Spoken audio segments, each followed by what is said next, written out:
कर्जत नगर पंचायतीत गटनेता पदावरून संघर्ष, बहुमत सिद्ध करण्याचा अल्टिमेटम, 7 मे रोजी होणार फैसला.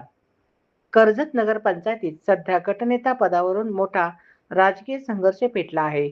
गटनेता कोण राहणार याचा अंतिम निर्णय आता गुरुवार 7 मे रोजी होणार आहे. जिल्हाधिकारी डॉक्टर पंकज आशिया यांनी गटनेता म्हणून कायम राहायचे असल्यास बहुमत सिद्ध करा, असा थेट अल्टिमेटम पदाधिकाऱ्यांना दिल्याची माहिती समोर येत आहे. मागील 15 दिवसांपासून कर्जत नगर पंचायतीत गटनेता कोण यावरून मोठा वाद सुरू आहे. विद्यमान गटनेते संतोष मेहत्रे आणि उपगटनेते सतीश पाटील यांच्यातील संघर्ष आता टोकाला पोहोचला आहे. मेहत्रे हे नगरसेवकांना विश्वासात न घेता कारभार करत असल्याचा आरोप करत 9 नगरसेवकांनी 24 एप्रिल रोजी गटनेता बदलाचा प्रस्ताव जिल्हाधिकारी कार्यालयात सादर केला होता. यानंतर 29 एप्रिल रोजी सर्व 15 नगरसेवकांना सुनावणीसाठी बोलवण्यात आले होते. त्यावेळी मेहत्रे यांनी कायदेशीर बाबींचा अभ्यास करण्यासाठी वेळ मागितला होता.